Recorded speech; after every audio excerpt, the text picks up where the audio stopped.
Married main mostly, उनको ज्यादा क्यों लड़कियां अप्रोच करती, रीजन क्या है? आपके पास भी आई एम श्योर इस तरह ऐसा नहीं है, अच्छा। ऐसा नहीं है, ये हमने शायद एक ऐसा फैक्ट हम इसको प्रेजेंट कर रहे हैं जो कि इस तरह से नहीं है। औरतें बिल्कुल नहीं इंटरेस्टेड होती मैरिड आदमियों में, क्योंकि उनको पता होता है कि उसका रिजल्ट क्या निकलना है। यस, आम तौर पे अगर आप इस इक्वेशन को समझना चाहेंगे तो बहुत सारे मैरिड आदमी अनमैरिड खवातीन के साथ अटैच्ड होते हैं। अच्छा, अब वो होते कैसे हैं, वाई? क्योंकि वो ऐसी चीज़ें उसमें औरतों को बताते हैं। देखिए, एक औरत अनमैरिड है, उसका तो हक बनता है ना कि उसने अपने लिए एक प्रपोजल देखना है, एक बंदा ढूंढना, उसने शादी करनी। अब एक मैरिड बंदा जब जाके, अक्सर आप देखेंगे मैरिड बंदे एक तो अपना शादीशुदा स्टेटस नहीं बताते, छुपाते। यस, आप उनका सोशल मीडिया देख लें, बहुत सारे मैरिड आदमियों का स्टेटस सिंगल क्यों लिखा हुआ है भैया? आपने अपना सिंगल स्टेटस, ये सवाल होना चाहिए उनसे। अच्छा, दूसरी बात, जब उनकी नीड्स उनके घर में पूरी नहीं हो पा रही होती, हो सकता है उनका अपना मसला हो सकता है उनके पार्टनर का मसला, लेकिन जब वो पूरी नहीं हो पा रही होती तो होता क्या एज ए रिजल्ट कि वो आदमी एक ऐसी स्टोरी सुनाएगा अपनी बीवी की, उस लड़की को, जिसमें वो औरत जो है, जो घर बैठी हुई औरत है, वो निहायत बुरी होगी, जो उसकी ज़रूरतें नहीं पूरी कर रही, उसकी सारी चीज़ों का ख्याल नहीं रख रही, उसको अटेंशन डिजायर्स नहीं पूरी कर रही सारा। और ऐसा होता भी है, मैं इससे इनकार नहीं कर सकती, ऐसा होता भी, औरतें नहीं भी करती।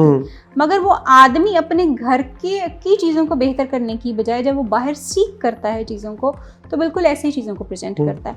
जब वो प्रेजेंट करेगा तो अगली लड़की एक अनमैरिड लड़की है, वो उसको तो एक रिलेशनशिप चाहिए, और अगर वो रिलेशनशिप जो है वो इस तरह का है कि जिसमें एक आदमी स्टेबल है, फाइनेंशियली ठीक है, उसकी सोशल स्टैंडिंग है एक, तो वो उस ऑप्शन को क्यों अवेल नहीं करेगी? ठीक है। और दूसरा, जब दो लोगों के बीच में बन नहीं पा रही, मियाँ बीवी के बीच में, अक्सर जब नहीं चीजें सेटल डाउन होती हैं तो फिर ही कोई तीसरा आता है। ऐसा नहीं होता कि लोगों को शौक होते हैं बड़े कि जी उठो और उठ के अपनी अच्छी खासी बस्ती जिंदगी को जो है वो आप अजाब कर दें। कुछ ना कुछ देयर इज मिसिंग, और वो मिसिंग मुसीबत ये होती है कि लोग उसके बारे में बात नहीं करते एक दूसरे से। मतलब आप हर तरह का जो है जो भी आपने कहीं चीज़ें, आपकी फैंटेसीज होती हैं, चीज़ें होती हैं, वो अपने बॉयफ्रेंड के साथ और गर्लफ्रेंड के साथ पूरी करना चाहते हैं, but not with your spouse. ये अच्छा, मैं पूछूं कि अच्छा स्पाउस के साथ क्यों नहीं, उसके साथ देखें ना, शर्म का ताल्लुक है, मतलब उसी के साथ ही आपका शर्म का ताल्लुक नहीं है, उससे बच्चे भी पैदा कर रहे हैं। यस, ये जो हमारे यहाँ पे मिसकंसेप्शंस बने हुए हैं, एक्चुअली ये रिलेशनशिप्स को खराब कर रहे हैं। आपके रिलेशनशिप्स की बुनियाद ही ठीक नहीं है। आप शादियां करते हैं सोशल सेटिस्फेक्शंस के लिए, सोशल टैग्स के लिए, आप बच्चे पैदा करते हैं लोगों को दिखाने के लिए कि जी हम फर्टाइल कपल हैं, हम बच्चा पैदा कर सकते हैं।